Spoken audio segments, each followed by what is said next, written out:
Hello and welcome to Poetry in Style. So today we're gonna talk about another poet called Christinna Rosetti.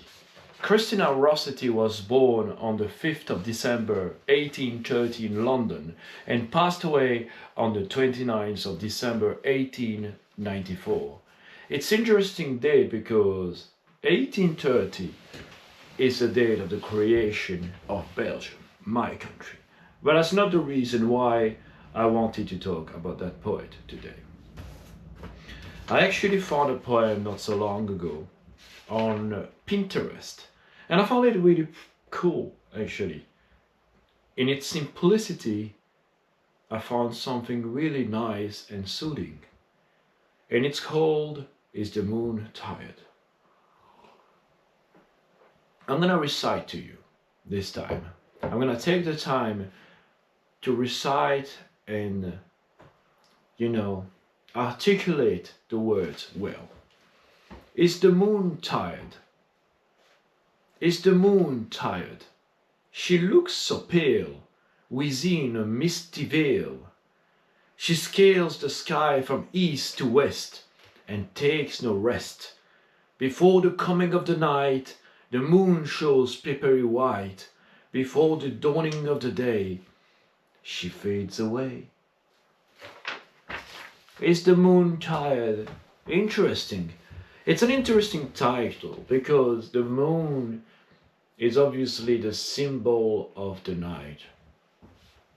The symbol of the night, and night can be the symbolism of many things, but mainly of tiredness and sleep. Some people find inspiration in the night. Some people work during the night. Some people create during the night. But normally, we are creatures of the day, so the moon is supposed to be there to watch us as we are sleeping. But nobody wonders if the moon is tired. Maybe I'm trying to imagine, maybe when Christinna Rosetti was writing that poem, she was in her office and she could not sleep and she was trying to find what she was going to write. I don't know, I'm imagining it. She was trying to find what she was going to write and she looked at the sky and she saw this beautiful moon, maybe the full moon. And she thought, you know what? What about talking about the moon? What about wondering? What about showing empathy for the moon?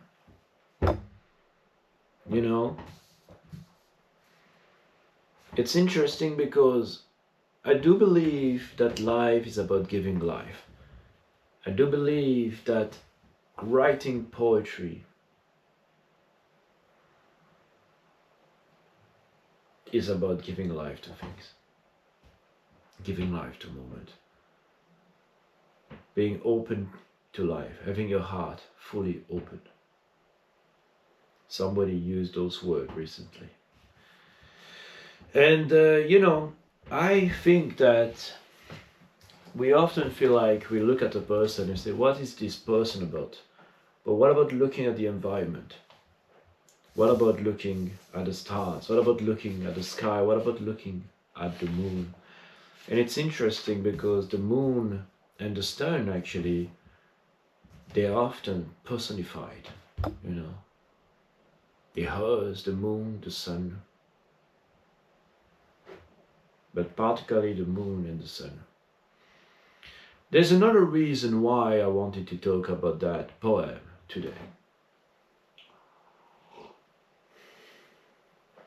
If you remember my latest video, I compared the art of poetry to the art of painting. It's like painting a picture. It's like having this window showing the landscape of a moment frozen in time. When I read that poem, I see that. I see a window and I see the writer of the poem looking at the moon, or I see the moon, and I'm wondering myself when I'm reading that poem, when I'm reading those beautiful words, is the moon actually tired? But more importantly, I see the moon in the sky. I see the misty veil of the moon. I see the moon scaling the sky from east to west. I see that the moon takes no rest. I see that the moon being papery white, and I see the moon disappearing. Again and again and again. Every time you look at that window, every time you see the same thing. Like a painting of the senses. A painting that you feel.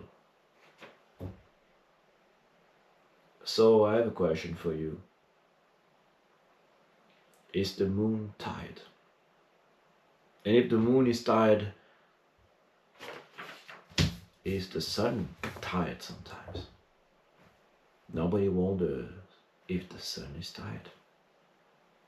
Anyways, I hope you have a great day. I got emotional, I don't know, man. I got carried away, actually. I talk about that mood. I don't know, I'm just talking about that mood. And this is the thing, when I'm talking about poetry, I get really carried away what I'm saying. And I'm just talking about a poem showing the mood. And I got emotional. And I'm like, man, I try to hide that I'm emotional. At the same time, like, man, embrace it. This whole discussion made me emotional. So there you go. I have a tissue here. And the moon, I'm feeling for the moon, man. Anyways, I hope you have a great day. Or a great night.